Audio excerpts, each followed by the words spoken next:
Today's the feast of St. George in the Catholic liturgy. It's the patron of England and a dragon slayer.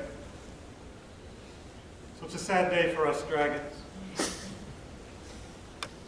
you know, in the West, tend to be a symbol of the evil, whereas in the East, a symbol of enlightenment, because it's an integration of all the different energies of the universe. So we'll hold on to that, rather.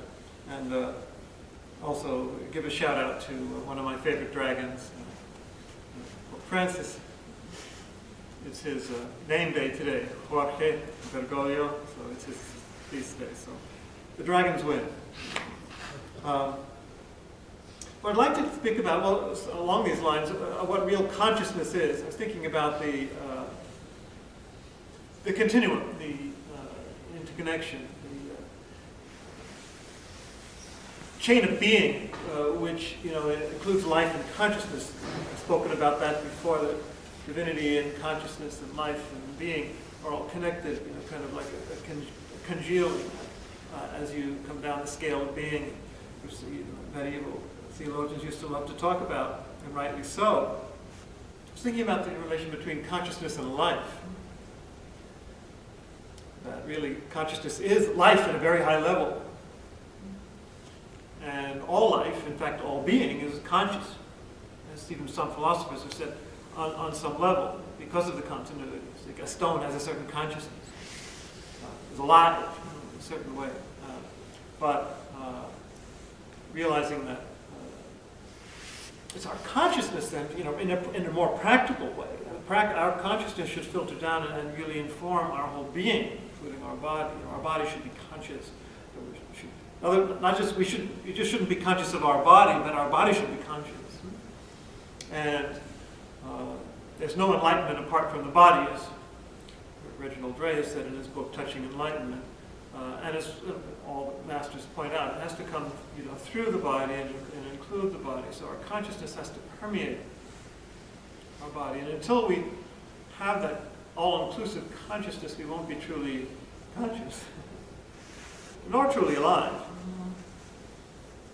And that's why, very simply, when we sit, we focus on the breath. We bring our consciousness down into our body, down into our being, to learn to be at home there, live there, be alive there, be conscious there. In The Power of Now, Eckhart Tolle has some interesting things to say about that very thing, about the importance of the body, and one of the headings is, let the breath take you into the body. This is what we're doing here. And then, a creative use of the mind. He says if you go down into your body and be there more, then there'll be more creativity, more aliveness in your mind and in your own creative processes, in your mental consciousness as well, which is interesting. But also now here in the terms of consciousness as it applies to, not just related to ultimate consciousness, but one another. I want to talk about that especially today too. What interconsciousness, or how the consciousness of others and with others works and practices, should work and practice. Because that's what he talks about here. He speaks about the art of listening. It's a chapter heading. And that's what we need to learn how to do. And he has some really interesting things to say about that. Most people don't know how to listen, he says, because the major part of their attention is taken up by thinking. Whereas the whole point of listening, whether to God in prayer or to reality in Zen or whatever, is that we're open and we're receptive and we're quiet and we're completely present. We're not excluding anything, neither our bodies nor anything. So we're fully present. And that's listening. You might call that existential listening, which is fundamental to our psychological and spiritual growth.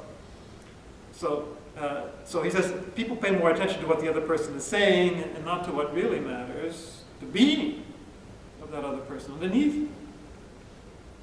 Their full reality.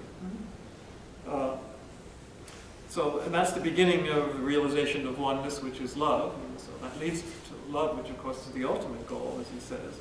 And at the deepest level of being, you are one with all that is. So now we're going to come back to that as well, obviously. That's all the mystics speak about. But I really like this next phrase here because it's so true. Just think about your own interactions or most people's interactions most of the time. He says, most human relationships consist mainly of minds interacting with each other. And think about it. You're kind of debating with another person, all from your head. You know, discussions, debates, you know, reactions back and forth. Yes, I said that, no, you didn't, I said it. And, well, instead of human beings communicating, being in communion, no relationship can thrive in that way, and that's why there's so much conflict in relationships. All right, just think about it.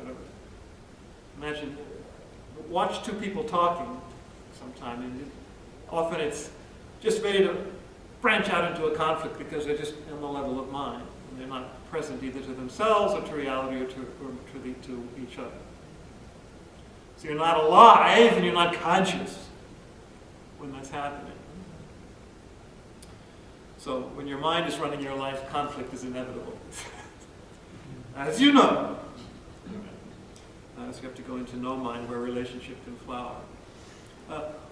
This brought home to me very much in this wonderful new book, which I recommend, The New Monasticism, by my friends Rory McEntee and Adam Bucko. And they talk about, well, first of all, the new monasticism, pointing out that the archetype, which I often point out myself, that the monk is an archetype in all of us. We have to find this deep inner solitude, which then leads us to communion with everyone.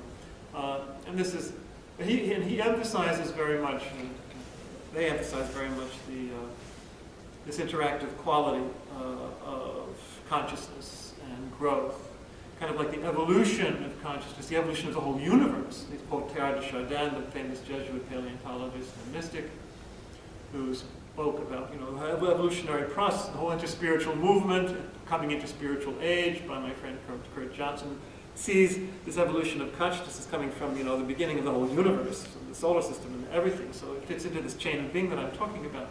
But on this level of interconsciousness, it's very interesting to study this and to learn techniques for doing it, to show how consciousness, our consciousness, and consciousness with a capital C, can grow and how it should function.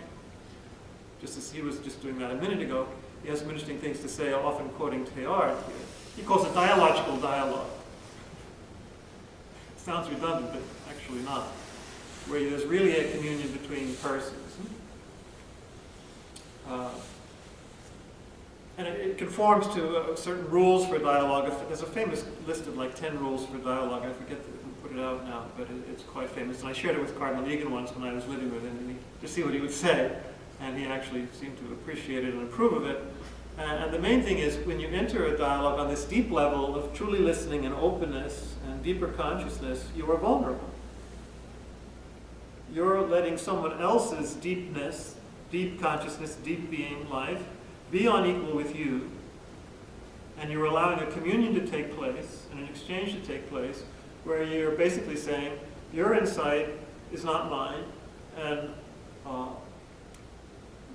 no worse than mine, no better than mine, and we need to grow, you know, in that interchange. So it's dialogical dialogue, where we allow one another's view to enrich ours. We're not trying to convert them or change them. Their view is not a threat to us, it shouldn't be. Because we're beyond the ego and the mind, where all that stuff becomes conflictual, we're on a deeper level of communion that Tola was just speaking about a minute ago. So I think there's some things to say about this. Our dialogue with one another assumes the possibility of weaving together a new pattern in creation. So this is the evolution, the creation of the universe is taking place.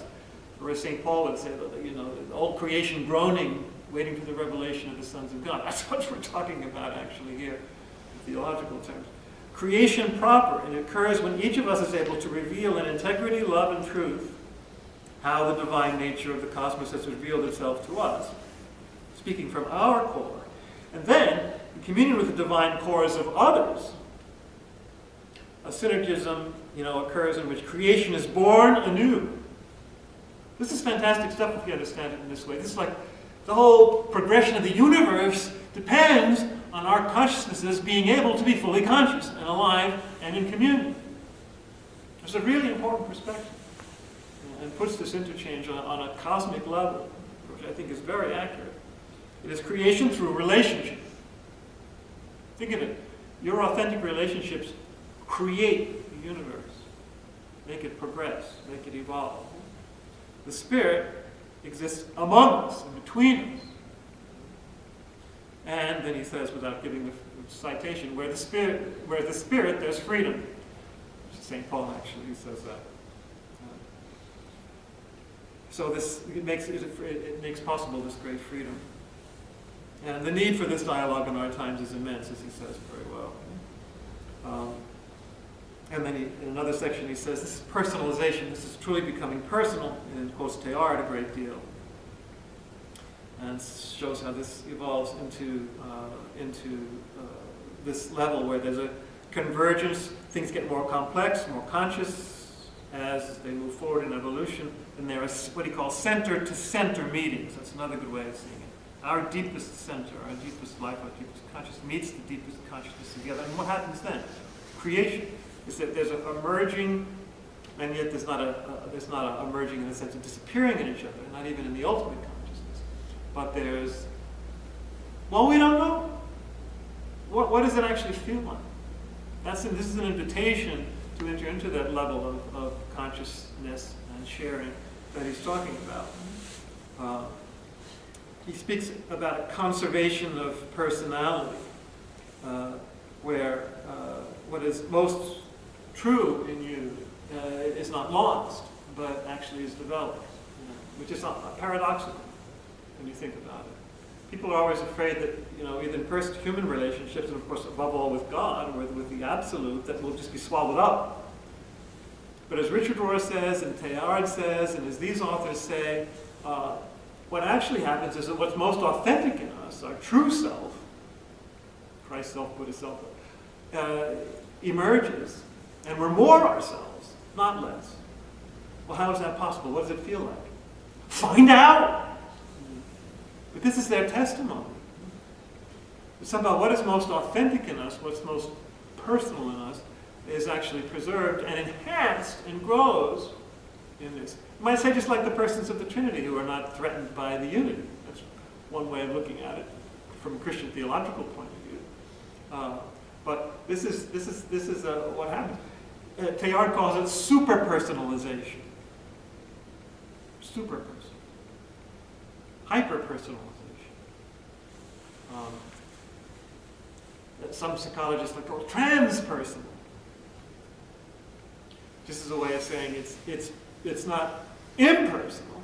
We talked about that a little last week, didn't we? But it goes beyond our usual daily personal consciousness, which isn't even really consciousness or life at all compared to what it should be, compared to what we really are. So it is actually kind of a paradox about what that feels like and how it works. He speaks about a little exchange in the Snowmass dialogues, interfaith dialogues some years ago, where a Buddhist was saying, shouldn't we rather say there's no self rather than say that there's a self? Otherwise, you're going to get the ego in the way, and you're going to get selves in the way. Well, in the end, it's a matter of words. We've got to get into the actual experience of it. So Adam says in one paragraph, kind of summing up the back and forth of this, yes, essentially, where your life is no longer your life, where there's just divine life. And this is in relation to the absolute consciousness. And then again, it doesn't mean that you don't have your qualities. It means that actually you have your qualities, but in fullness, probably for the first time. And the distinction between what's yours and what's God's is almost non-existent, which all the mystics say. You simply live as an expression of the Spirit in the world, or of the Buddha, or of Christ, whatever. And yet it seems that that's where you disappear, but paradoxically, where your uniqueness is also truly found. Exactly. Paradoxically, you seem to disappear, but your uniqueness is truly found. And then Rory says that's what Teilhard's super-personalization is about. Exactly. He's saying that. A good way of seeing this is parallel in Christianity. For example, we talk about the body of Christ and the Christ consciousness, which is it's Christ who lives with me, no longer I who live. It's only the divine, and yet we're not swallowed up. Or, for example, when in the liturgy, either at Mass or in the Liturgy of the Hours, when the whole church is praying together and it's Christ actually praying in us. Think of all those consciousnesses coming together on the deepest possible level of their deepest Christ identity and experiencing what that means. How that's creating the universe, creating heaven, creating the kingdom of God, creating what you want to call it. That's a very good example of how the different consciousnesses can merge on the deepest level and find one another and find themselves in a new creative process that makes the whole universe evolve. And it's ultimately the absolute that is expressed there. So as he says later, Eckhart Tolle, when you get back into your body, you actually find that you reach the unmanifest right there. He says, if you take your attention deeply into the inner body, we're going back to what we started with, if you take your attention deeply into the inner body, you may reach this point, this singularity, called the true self, where the world dissolves into the unmanifested. So the absolute is right there. Emptiness is form, and form is emptiness. It's right there. And the unmanifested takes on form as the energy comes out and then becomes the world. So there's an ultimate consciousness which is there, but which we can reach through this deep listening to others, as I've been explaining, and to ourselves and to this absolute.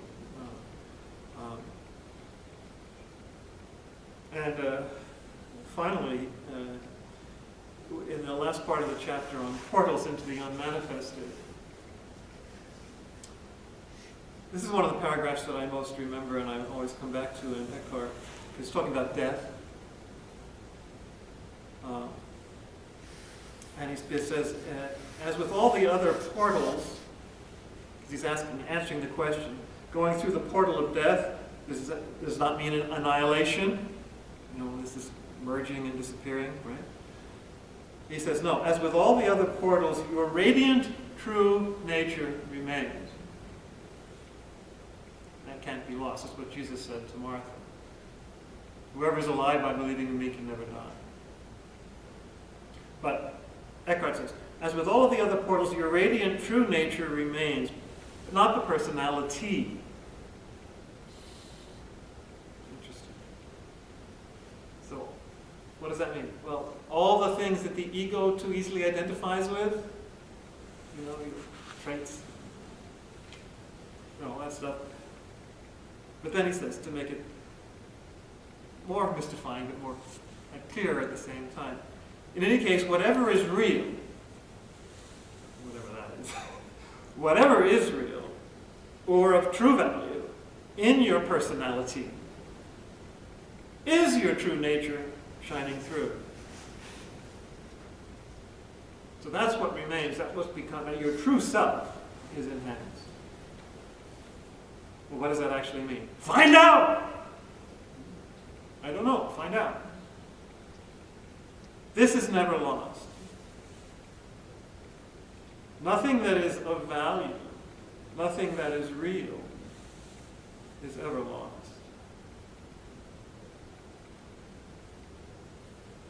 It's worth pondering. It's worth experiencing. So we do have to let go. We have to die to all these things that get in the way, whether it's dialogical dialogue, or contact with the unmanifest, or true listening, or fullness of awareness in our whole being. And we have to die to all that stuff. And in the process, we reach fuller and fuller consciousness, call it what you will, in which we all come together and meet on this deep, deep level of our true selves, center to center, true self to true self, which is ultimately the true self, and yet which doesn't swallow us up. Paradoxes everywhere, which means we're on a deep level. So, I'll leave you with those reflections for today. Any comments